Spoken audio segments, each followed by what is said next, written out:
यह उस वक्त की बात है जब गौतम बुद्ध इस धरती पर अवतरित थे। एक दिन गौतम बुद्ध धम्म के प्रचार के लिए वैशाली नगर जा रहे थे। वह अभी थोड़ी देर ही आगे बढ़े थे कि उन्होंने देखा कि वैशाली नगर में कुछ सैनिक भागते हुए एक लड़की का पीछा कर रहे थे। वह लड़की बहुत ही डरी हुई थी। वे एक कुएं के पास जाकर खड़ी हो गई और हाँफने लगी। उसे प्यास लगी थी तो उसे पानी पीना था। भगवान बुद्ध ये सब देख रहे थे। फिर उन्होंने उस बालिका को अपने पास बुलाया और कहा कि तुम उस कुएं से पानी निकालो और स्वयं भी पियो और हमें भी पिलाओ। उतनी ही देर में वे सैनिक वहां पहुंच गए। भगवान बुद्ध ने अपने हाथों के संकेत से उस सैनिकों को रुकने को कहा। फिर उस बालिका ने गौतम बुद्ध से कहा कि महाराज, मैं अछूत हूँ। मैं इस कुएं से पानी निकालूंगी तो जल दूषित हो जाएगा। मैं आपको कैसे पानी पिला सकती हूँ। भगवान बुद्ध ने उस लड़की से फिर से कहा कि मुझे बहुत ज़ोर की प्यास लगी है, पहले तुम मुझे पानी पिलाओ। उसी वक्त वहाँ पर वैशाली के राजा पहुँच गए और उन्होंने बुद्ध को नमन किया और सोने के बर्तन में पानी देते हुए कहा, महाराज ये लीजिए, कड़वे और गुलाब का सुगंधित पानी आपके लिए है। लेकिन बुद्ध ने उस पानी को लेने से इनकार कर दिया और कहा कि हम इस बालिका से पानी पिएंगे। राजा थोड़ी देर वहाँ रुक गए। बुद्ध ने फिर से उस बालिका को अपनी बात दोहराई। फिर बालिका से रहा नहीं गया और इस बार साहस बटोरकर उसने कुएं से पानी निकाला।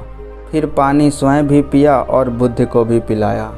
पानी पीने के बाद बुद्ध ने बालिका से पूछा, पुत्री, तुम इतनी डरी हुई क्यों हो?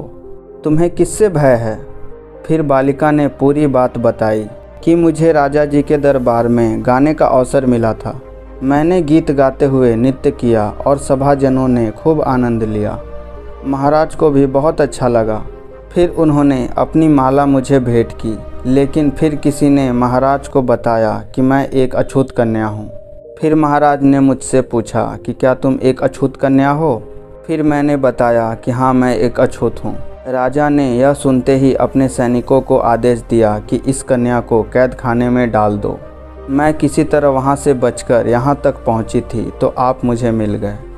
बुद्ध ने पास खड़े उस राजा को कहा कि सुनो राजन, मैं चाहता हूँ कि मेरी इस बात को आप सदैव याद रखें कि किसी भी इंसान की पहचान उसके धर्म या जाति से नहीं, पर उसके गुण और कर्मों से की जाती है। जिस बालिका के मधुर कंठ से निकले गीत और नृत्य का आप सबने आनंद उठाया, उसे पुरस्कार दिया।